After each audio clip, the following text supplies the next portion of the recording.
Hello, everybody. I'm Jim Cloos from the Council General Secretariat, and I will moderate the conversation between two eminent personalities. I warmly welcome Secretary Albright, former Secretary of State under the Clinton administration, and the Chairman of the European Parliament's Foreign Affairs Committee, Mr. David McAllister, former Minister President of the land of Lower Saxony. I do not believe they need further introduction. They will discuss how the outcome of the recent US presidential elections may affect relations with the EU.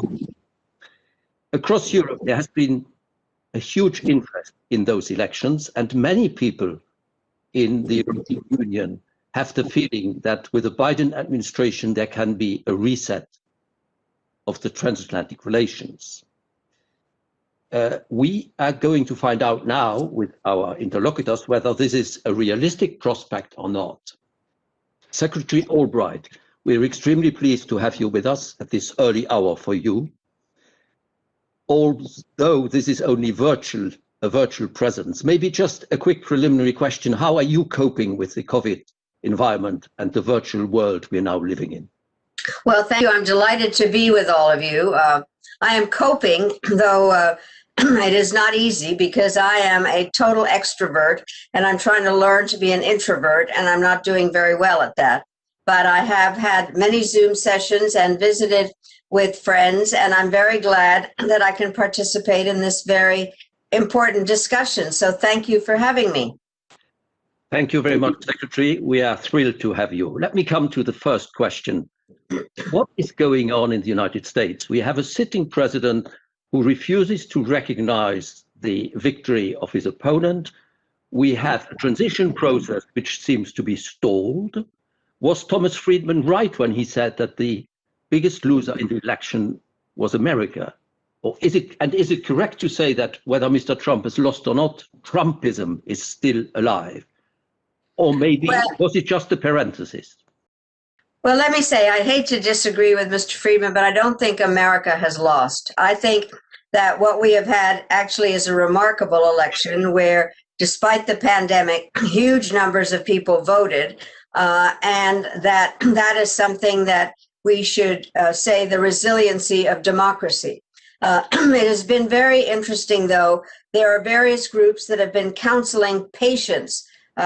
There was, very clear that this was not going to be easy to count to get the results. And so patience has been something that has been very important. I do think that one of the things, and we obviously are going to be talking about this a lot, is that there were divisions in our society before Trump. Trump made them worse. They haven't gone away. And so what President-elect Biden has been talking about is unity. And I think that that is something that is going to take work, and that the people will be dedicated to that. But I am an optimist who worries a lot, but I am an optimist, and I don't think that America is the loser.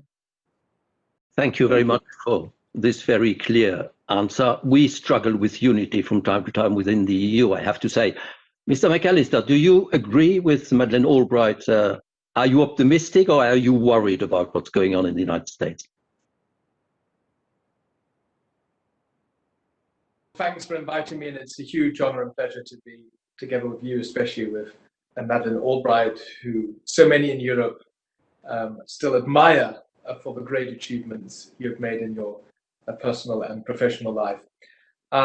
We in Europe see it as that the American people spoke on the 3rd of November. The American people have made their democratic decision. The European Union and EU leaders from the member states have congratulated Mr. Biden, and now we're waiting for the 20th of January for the new administration to kick off. And we sincerely do hope that the transition in the end will be smooth. There are certainly turbulent times in the United States, but once again, these elections showed how strong American democracy is. We welcome the much higher turnout, and I believe that the United States has strong democratic and rule of law institutions that will make possible that the president-elect actually becomes the president on the 20th of January. And for us in the European Union, these elections were of crucial importance because since 2017, the transatlantic relationship has been more strained than ever. Yet on the other hand, the need for a closer cooperation is stronger than ever. And that's why we're looking forward to a restart of transatlantic relations. Things can only get better. Thank you very much. I'm very pleased to hear that we start with a very optimistic undertone. Secretary Albright, President-elect Biden is well known in Europe and he knows Europe very well. What does that mean for the transatlantic relationship? Will things revert to the good old times when we had a strong Western alliance with the US in the lead? Well, let me say that I know Joe Biden very well, and he is knowledgeable beyond anybody in terms of our international relations and especially with Europe, and is somebody that has had personal relationships with a number of the leaders and understands. So I'm very optimistic about that. I do think what is very important to understand is that the United States, he has said that we have to rebuild the United States in some way. And clearly the pandemic has had huge effects. There are issues in terms of our economy, but he understands that America needs to be a partner. I think that's the important part, and very different from Trump's approach, where everything is a zero-sum game and he threatens things all the time. So I am looking forward to a time where there will be a reset in our Atlantic relationships, but I don't think we're going to go back to exactly where we were before, because the world is very different. And I have been saying that we are in a different era, and we are partners, and we're going to be able to sort it out together. I always, by the way, I think of myself as the epitome of the American Atlantic European relationship, having been, just like you, born in Europe. I just happen to have been raised in the United States. And so I am looking forward to some very really fertile discussions in terms of how we can operate in this new setting with partners that have a similar value system, and try to sort out how we can work on issues not only between us, but also in terms of the problems that are out there with the rest of the world. So there's a lot to do, and I'm really delighted to be a part of this and have a chance to exchange views with Mr. McAllister and with you. Thank you very much, Mr. McAllister. Secretary Albright several times in her intervention mentioned the word partnership. I think we all agree that we need a partnership between the US and Europe. What do you think? Is it possible to have an equal partnership, or at least a more equal partnership than was the case in the past? I strongly believe in close transatlantic relations. And first of all, I would agree with Madeleine Albright that this is not about going back to the old normal. It's more about defining a new normal. Things have changed. And some of the things that happened since 2017 will take time to overcome. But I strongly believe that apart from Canada, there is no country in the world outside Europe which is so closely linked to us in the European Union. That's why close transatlantic relations are of crucial importance. And there are so many fields where we would like to see the Americans come back to our joint transatlantic table, if I may say so. We've been following the speeches of Mr. Biden. We had a look at his manifesto, and of course we know many of the people also working for him and around him, and there is so much common ground we can build on. The support of multilateralism, the support of international organizations. We need US leadership in international organizations. It's about reforming international organizations, not weakening them or even destroying them. We would like to see more US engagement in the United Nations. We would like to see the American return to the World Health Organization. We would like to see more American engagement in reforming the World Trade Organization. The fight against climate change, the fight against the global pandemic, or trying to develop an US-European strategy, how to deal with China. I mean, the number of issues we can deal with, including also how to tackle cybersecurity attacks or disinformation. We are welcoming the United States, if I may say so, back to the West.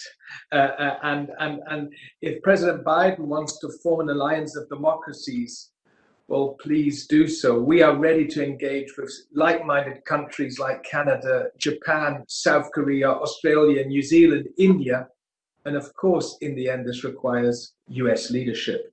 And what we saw in the last few years is, as soon as the Americans withdraw from international organizations, as soon as the Americans make some space, the Chinese immediately try to fill the space. And despite some differences we've had with the Americans as Europeans, we share the same values and we are natural partners. So the transatlantic relations, of course, will mean in the end that the United States, as the largest country and by far the strongest force, will be in the lead. But perhaps the United States will be seeing the European Union growing as a more equal partner to the United States in foreign policy. And this wouldn't only be beneficial for us in Europe, but in the end also beneficial for the United States. We need two solid columns of transatlantic partnership, and I think it's more about strengthening the European one now. And the final remark, I fully understand that the Biden administration at the beginning of the term will very much have to focus on domestic issues. You're fighting the greatest challenge in your country with the pandemic, where so many mistakes have been made, and transatlantic relations remain important. But of course, American foreign policy is more and more turning also to the Indo-Pacific. Thank you very much. All this sounds very encouraging, but can I take you up and turn to Secretary Albright about one particular question? And that is the United States ready to accept a more mature and a more equal partnership? I say this not to be provocative, but I take the example of defense expenditure. We have been always told by American administrations, do more for defense. Whenever the EU tries to do something, however moderate, like the European Defense Fund or PESCO on the capabilities, we get warning signals from Washington and say, you are jeopardizing NATO. Secretary Albright, what do you think about that? Well, this is very much a subject that I had to deal with, and excuse me, and there was a time that we didn't really want to have duplication from a European defense identity. I think that there is a change in that in terms of seeing that there needs to be a defense part to the European Union and how we work together. But let me just make the following point, which may irritate you, but I think part of the problem is that it is very hard for most Americans to understand how Europe is operating. The European Union is incredibly complicated in terms of how the various parts operate together, how you take things up. And then frankly, what is difficult, and I say this from my background again, is that there was a time that it seemed as if the countries within the European Union were more on the same wavelength. And yet now there is also more nationalism within the European Union. And I think it makes it harder even to understand. And so I know that it is difficult sometimes to understand the American system and what role Congress plays and the divisions in our party systems. But let me tell you, as somebody who is relatively intelligent, I can't understand everything in terms of how the various parts to go together, how you decide what issues to move on, and then again, the role of the nation state. And so, yes, I would say we are ready to have a more adult relationship with the European Union. But we need to figure out how we do that, how we're very honest with each other. And then I do think the following thing, if I may say so, is I am kind of the person that some of my European leader friends feel they can talk to, and I really like that. And when President Obama decided to rebalance to Asia, I got all these phone calls saying, oh my God, you've left us out, you don't care about us. And I said, no, You used to be the part of the problem. Now you're part of the solution. We need to work together. And so I think we have some communications issues that we have to work on. And this is just a terrific conference, I think, in order to be honest with each other and try to sort out how to operate together as partners, equal if that is possible in every way, in order to make decisions about how we deal with each other and how we deal with the rest of the world. Thank you very much indeed. I'm not in the least irritated. I'm extremely well placed and even well paid to know how complicated we are. And I have always believed that the future of the relationship depends on whether Europe gets its act together. And that is why I turn to Mr. McAllister. Are the Europeans ready and capable to be an equal partner? Have we got the unity, the political will, the means to act together? And in this context, there's a lot of talk now about strategic autonomy, which is not directed against anybody, but which is a contested concept in Europe. And if I may somewhat provocatively ask you, are you more with President Macron or more with the German Defense Minister Annegret Kramp-Karrenbauer on this concept? Well, being from Germany and a member of the CDU party of Annegret Kramp-Karrenbauer, I think you can expect my answer. But I'll start from a different point. My father served in the British military. I grew up in West Berlin, the city of freedom and liberty, thanks to the presence of the Allies in West Berlin, the Americans, the British, and the French. I myself served 2 years as a soldier in the German military. And I strongly believe in transatlantic cooperation, also on security and defense. This is the historical foundation of our cooperation. And it was the Americans who defeated the Nazis in 1945. They liberated us from this terror regime. They brought us peace, democracy, and wealth. And it was thanks to the Americans that we in Western Europe were able to live in peace and liberty during the times of the Soviet threat. And I will always welcome American military presence in Europe and also in my home country, Germany. And I do hope that some of the cutbacks in the presence of the American troops in Germany might be reconsidered under the new administration. But what American presidents have been saying, and not only President Trump, of course, in tone and style, different than President Obama. But I'm very sure that President Biden will take a similar line. We in Europe have to do more for our own security and defense. This is about fair burden sharing. And the Americans have a very, very valid point. But what we have to understand in Europe is we are not going to spend more on security and defense because the Americans are telling us to do so. It's in our own interest. Now, Mr. Cloos, you mentioned the debate on strategic autonomy. And this is a typical European debate. We're now defining what the baby should be called. I don't care if it's called strategic autonomy, or if it's called strategic sovereignty, or strategic whatever. What we need is, as Europeans, we need to get our act together and act more according to our own interests and values. And if Donald Trump, in the end, perhaps even did something positively here to get us in Europe to get our act together more, okay. So if strategic autonomy, final point, is defined as Europe being more responsible for defending our own values and interests, not only in the field of security and defense, but in any other foreign policy field, I would agree. But if strategic autonomy in any kind of way means turning our back on allies and partners, then I wouldn't agree. And that's why, of course, here I'm with the German defense minister, but I don't believe that the differences are so big between Germany and France. If they sit down and get a few facts right and a few wordings, I mean, what we shouldn't do is have a week-long, month-long discussion between the two biggest countries in the European Union how to define strategic autonomy. We all want to achieve the same goal, and I'm very sure that the French also know that we are interested in keeping close contacts with our American allies. Thank you very much. I take from your answer that you think we shouldn't dabble in linguistics, and I would rather agree with that. I would just make one maybe small point, and that is strategic autonomy for me covers everything. It covers trade, it covers internal market, it covers digital, it covers climate change and all of that.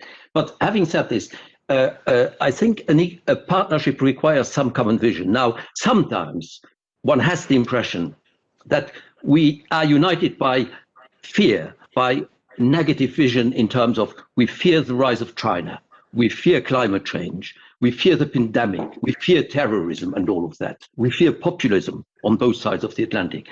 But where is the hope? Where is the positive vision? This is a question for both of you, but I would start with Secretary Albright.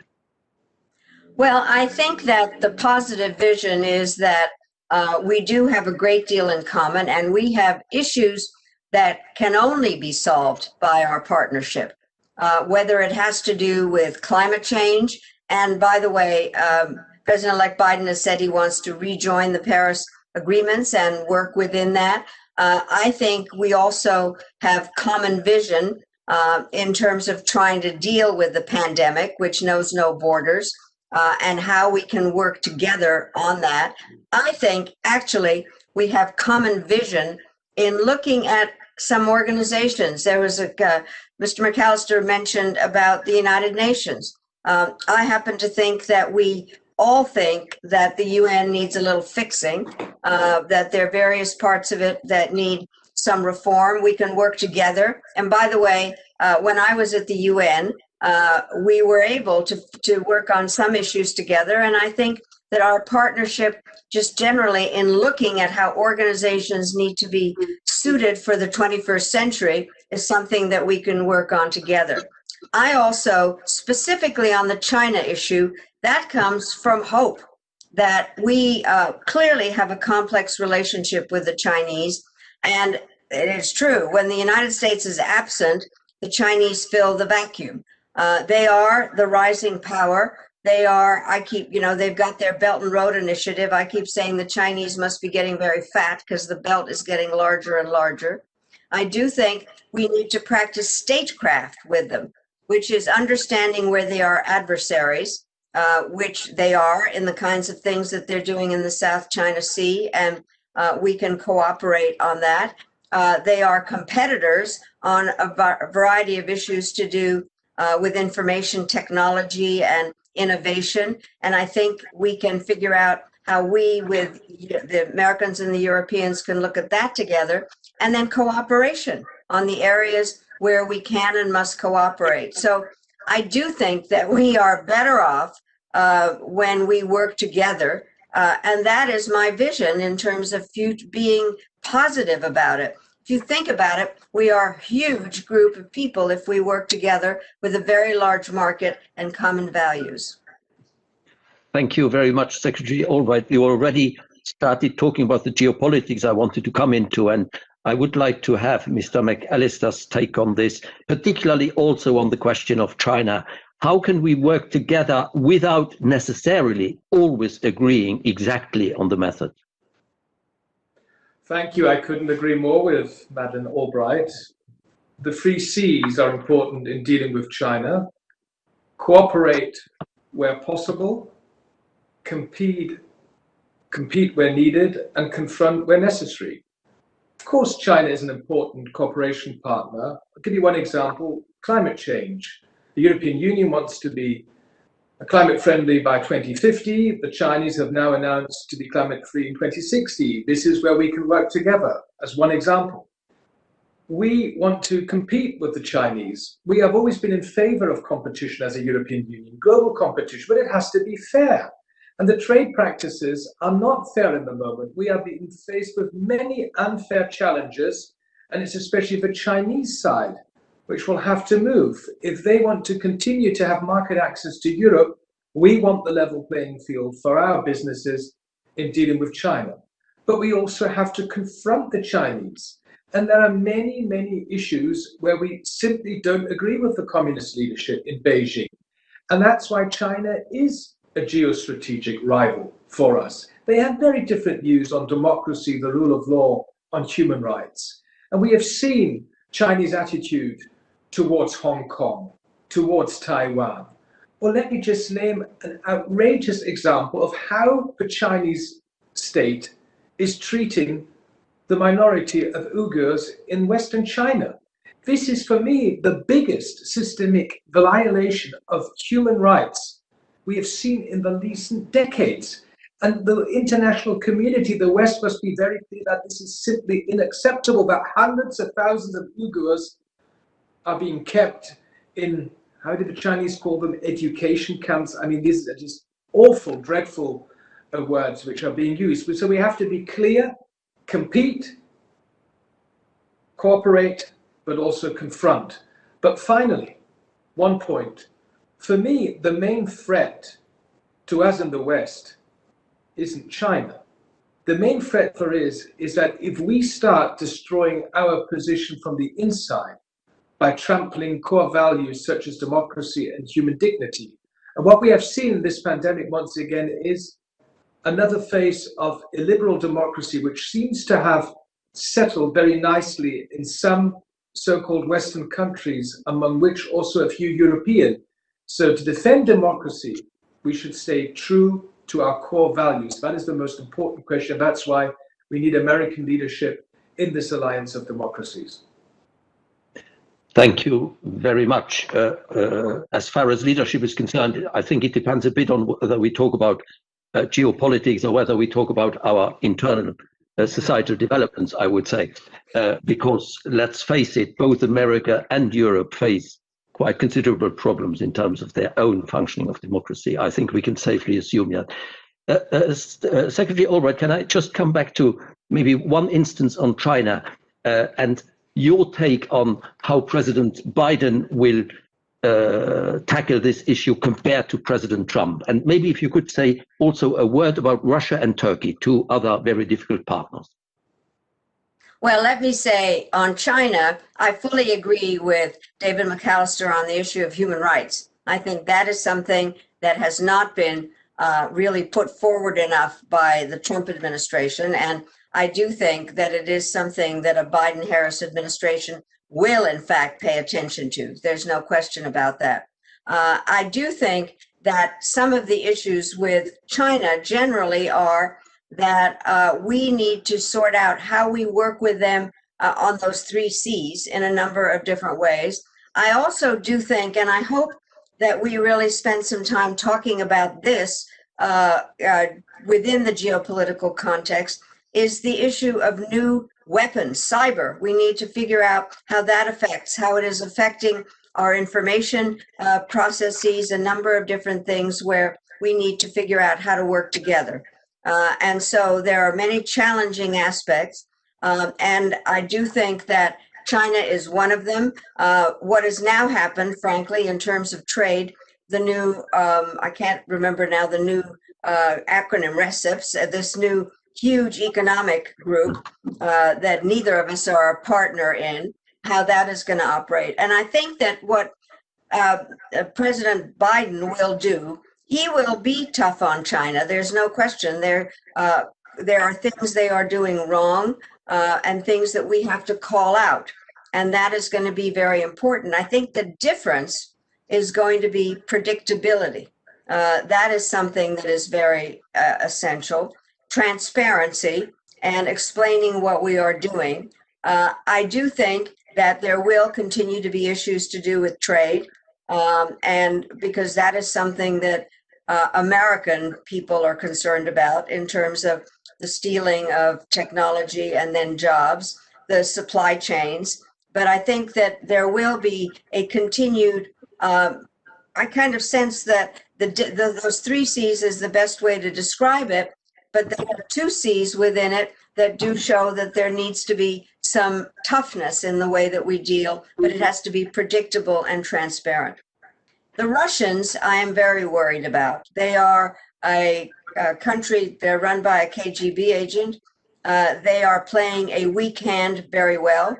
And they are in many ways trying to separate us from you and undermine the democracy whole aspect of how we operate together by using a variety of tools that they are very good at.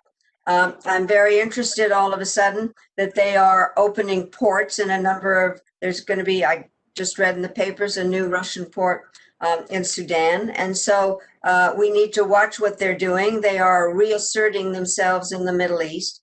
And it genuinely is an issue that I think we need to cooperate on. I think we do have a little bit different views in terms of how we deal with the Russians, and I think we need to talk about that. By the way, I think that what has to happen is we need to have honest discussions among ourselves. We are a family.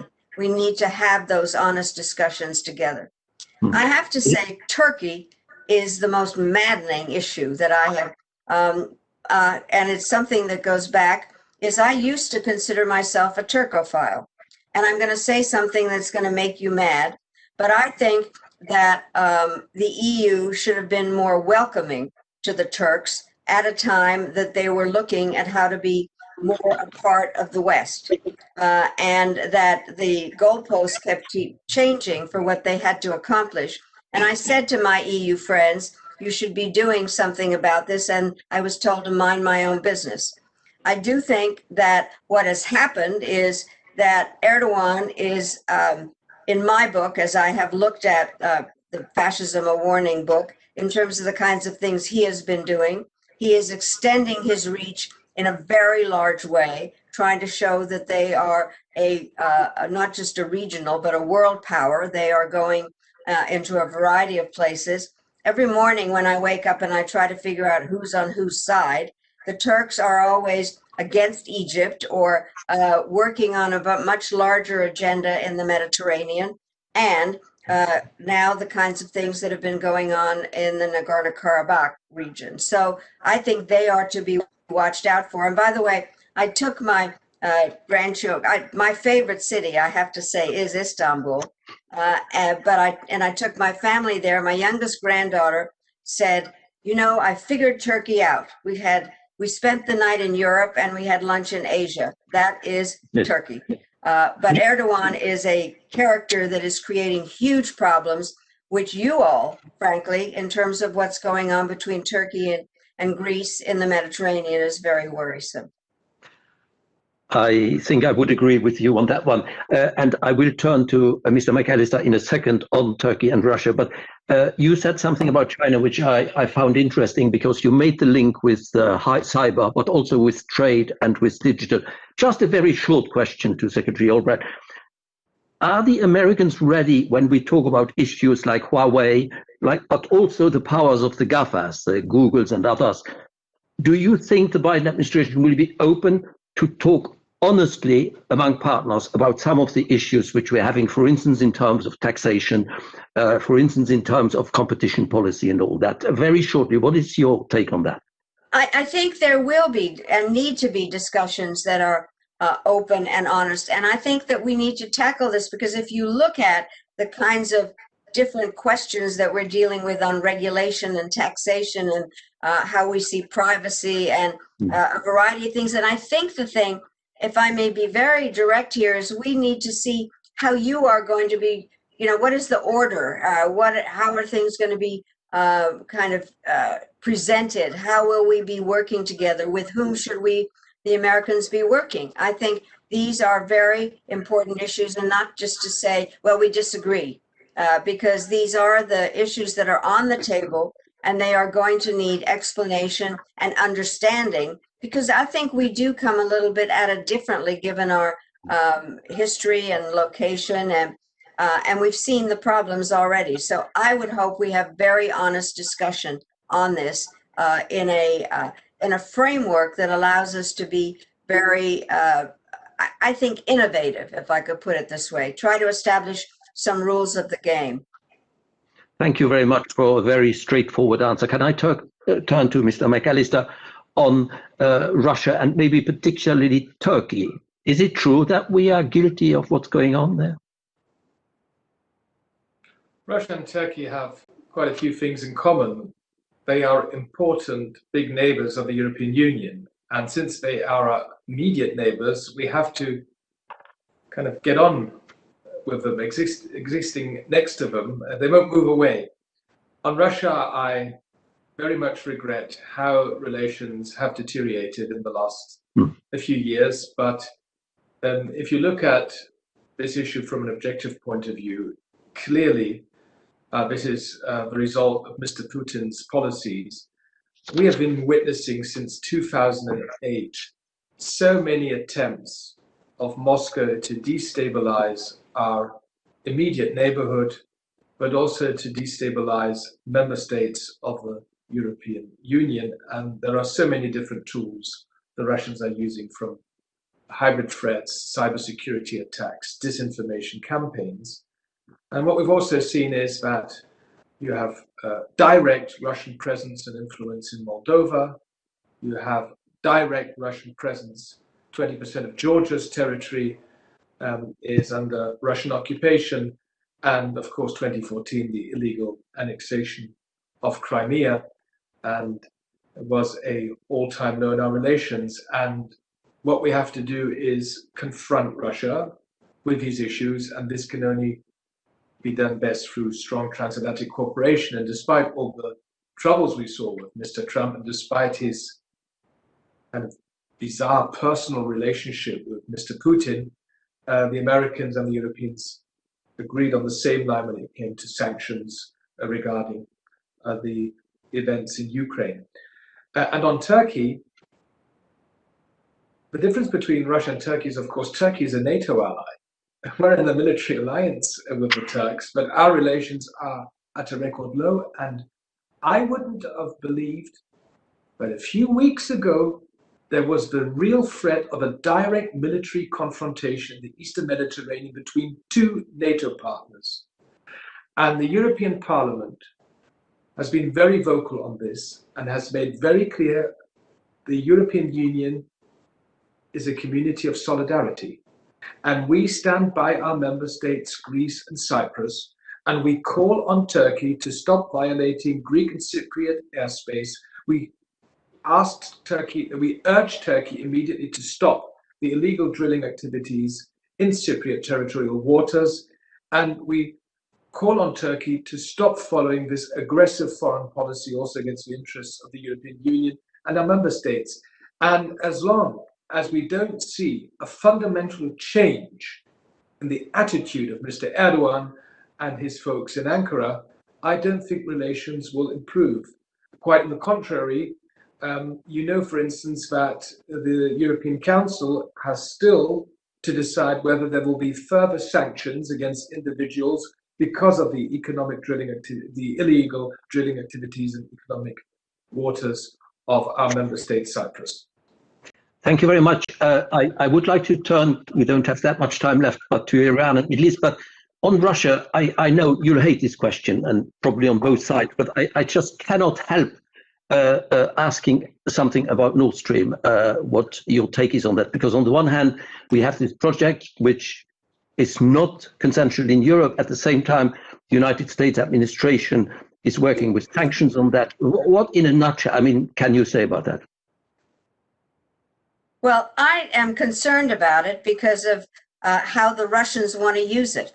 They use energy threats, blackmail, in order to get things that they want. And that is, in many ways, Nordstrom looks that way, that it's created a possibility for them to affect how you are able to use fuel, and also what it means in terms of issues to do with Ukraine. I think that is an issue. And I think that there are ways that one cannot put yourself in the position of being blackmailed by the Russians. And by the way, I have spent more time trying to respect Russians and things that we were trying to do at the end of the Cold War. I think it is the most complicated issue. They are losing power, but they are playing their game, I hate to say, a weak hand well. Thank you. Would you agree with that, Mr. McAllister? Well, you asked about Nord Stream 2. This is a project which dates back from the times where Gerhard Schröder was still Chancellor and Joschka Fischer, who was such a good cooperation partner of you, and Madame Albright was the foreign minister. And this project has been continued since then through all the succeeding German governments. I think the problem the mistake that was made at the beginning is that it was considered in Berlin to be an economic project. But this is not only an economic project, it's a political project, and the geopolitical implications were simply overseen. Now, Jim Cloos, you can imagine I'm in a difficult position here as a German who's serving in the European Parliament. So I know which line to take in defending the German government. It's a project which is legally okay, and it has been finalized now to more than 90%. But on the other hand, I know that Nord Stream 2 isn't that popular in the European Parliament, and I have spoken to so many colleagues from different political camps from Eastern Europe who have shared their real concerns about this, because of course this gives Russia additional influence. I think that the Biden-led administration will address the issue of Nord Stream 2, once again, perhaps different in style and tone than the American president now did. But still, I think Mr. Biden will be very clear in his messages too. And in the end, it's a political decision the German government has to take. From a legal point of view, I think you cannot stop this. And I also must say, in defense of our German position, the threatened sanctions against individuals from a third country, in this case, the United States, this is something which we don't accept, and we shouldn't be dealing like this, but we need a political solution. And I'm very sure that in one of the first high-ranking meetings between the US and the German administration, this will have to be discussed. And perhaps some people in Berlin, especially in the Social Democratic Party, might be astonished to see that not only a Republican-led administration, but also an administration led by a Democrat will take a quite similar position on Nord Stream 2. Thank you very much. I appreciate that this is a very difficult question, and I very much appreciate the frankness with which you have answered it, because we all know that there are very different views on this, and it is a difficult issue for everybody. But I thought you gave a very comprehensive answer. Let me turn to Secretary Albright and quickly talk a bit about Iran and Middle East. Of course, we could talk for hours about this, but what I'm interested in is how different will the Biden administration be compared to what the Trump administration did on those very difficult issues? I will answer that, but if I could just make an additional comment on Nord Stream. One of the issues that it points up is that when we talked about it in the earlier period, when I was in office in Yoshka, I think we were in a different view about what Russia was going to do. And I think it's a real lesson for all of us, is to push ourselves to think about the unintended consequences of decisions that are made in one atmosphere and what the future is. I think, and especially now, since I think that we really are looking at a very different kind of situation. So I think that is a very important aspect. Now I've forgotten what you sorry. Iran and Middle East. Well, that is a very similar kind of thing. Let me just say, spent an awful lot of time on Iran in the past. And in many ways, during the Clinton administration, we were trying to figure out how to have a different relationship. They missed a lot of signals when Khomeini had first been elected. But they are very worrisome in terms of obviously their nuclear developments. And I think one of the huge mistakes that Trump made was to walk away from the JCPOA. It was not perfect, but it was a stepping stone to a different relationship. It undermined America's, I think, status in terms of living up to agreements, especially since it was a multilateral agreement in which all of you played a part. And I think that it has undermined things. And now the Iranians are clearly cheating in terms of what they're doing in terms of their development of uranium capabilities. And I think that we are going to have to return to it in many ways. My sense is that the Biden administration has understood the evolution, the danger of not dealing with Iran, but also trying to figure out what the international approach to it is and building on something. There are issues that are going on again in the Middle East, where the divisions between Iran and the rest of the people in the Middle East. And I think this is going to be a huge issue for all of us to deal together. Very dangerous and requires us to operate together.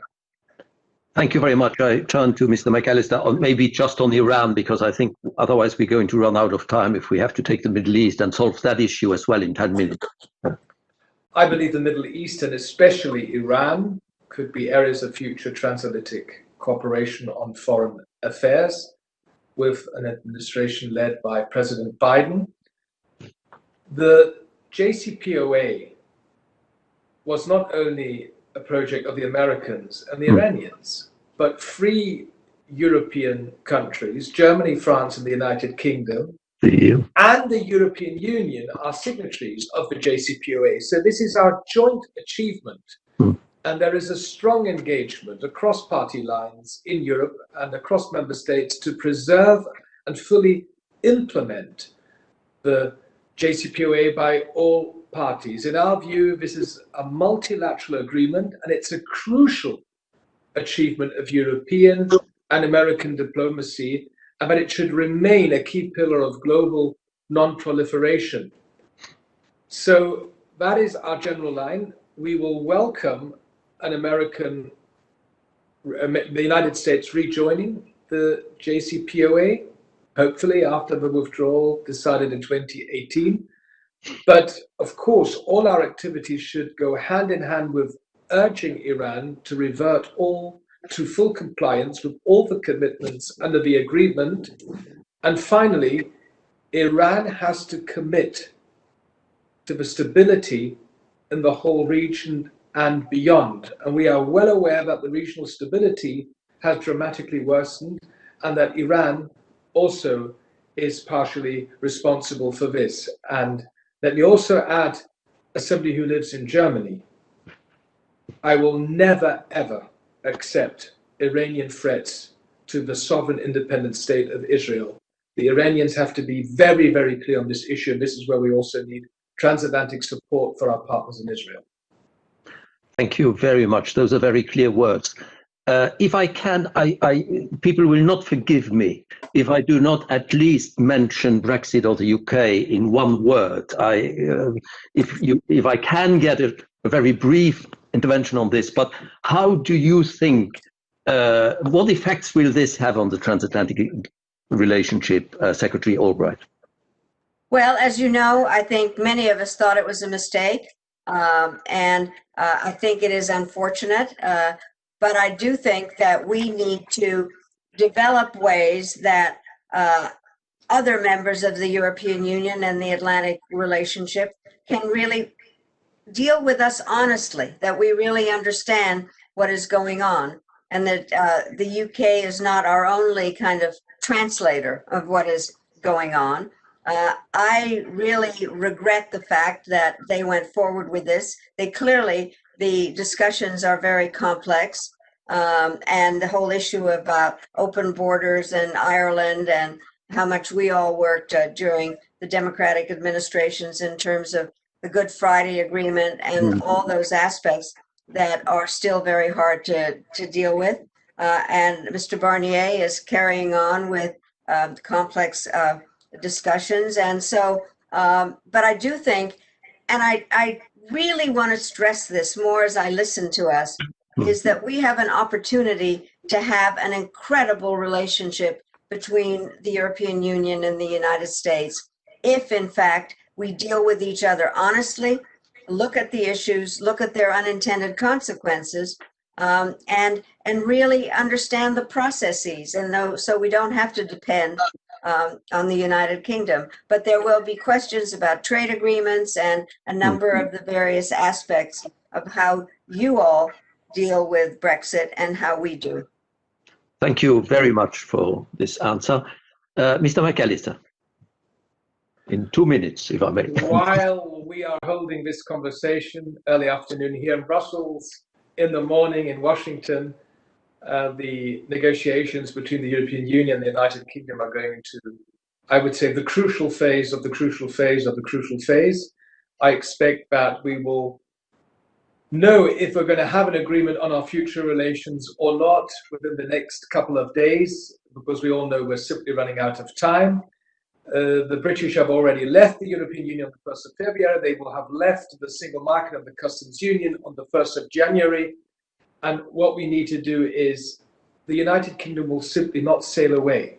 They may have left the European Union, but they're still part of Europe. We want to have the closest possible relations with the United Kingdom, but of course respecting the red lines the UK government has drawn. And there must be a difference in the interconnectedness of the EU with a country if you voluntarily decide to leave the EU, the single market, and the customs union. I could not agree more with Madeleine Albright that this is a mistake. It's a historical mistake, and I simply still can't understand why our British friends did this, but we have to accept their democratic decision. A final point where the Biden administration could be very helpful is to make our British partners, and I'm talking about real partners and friends, to make clear that any kind of threat to the Good Friday Agreement, which settled a decade-long conflict, and we know how much the Americans got involved here to solve this, to bring both sides to the table,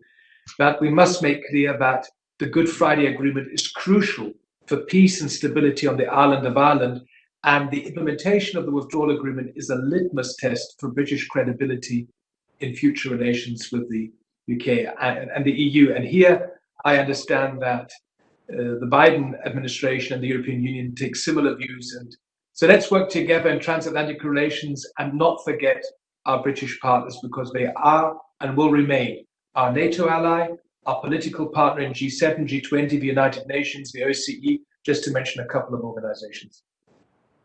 Many, many thanks for, again, a very straightforward and comprehensive answer. To conclude, can I ask you 1 minute each of you to tell me what are the 3 things we should do in transatlantic relations from a European and US perspective in the first 3 months of the Biden administration, maybe starting with Mr. McAllister to leave the last word to our American partner. I would suggest to sit down as quickly as possible and work on a transatlantic agenda on all the issues I have mentioned. And the 3 important fields are, firstly, security and defense. Please, let's strengthen NATO, not weaken NATO. Second, trade.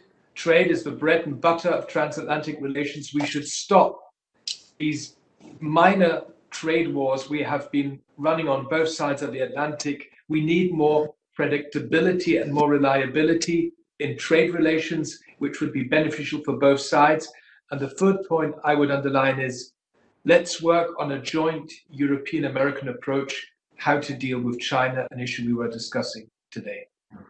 Thank you very much. Secretary Albright?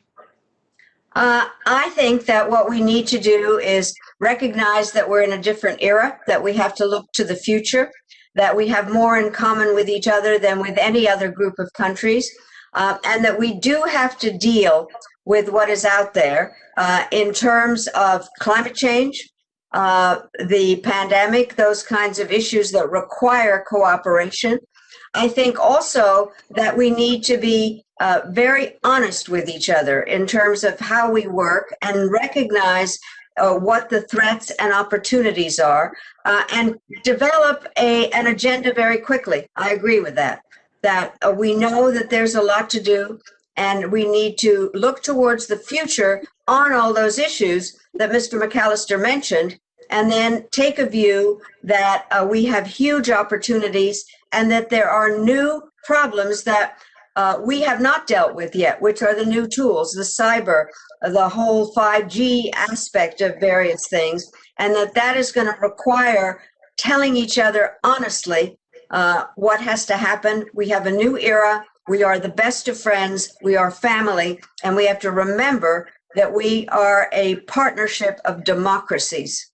That is the part that we have to remember. NATO is not just a military alliance, it's an alliance of democracies, and we need to cherish and realize that democracy has been weakened in some of the countries in the European Union. There are questions about how we have behaved, and as President-elect Biden has said we need to talk from the American perspective about the power of our example, not the example of our power. Thank you very much indeed. What can I say?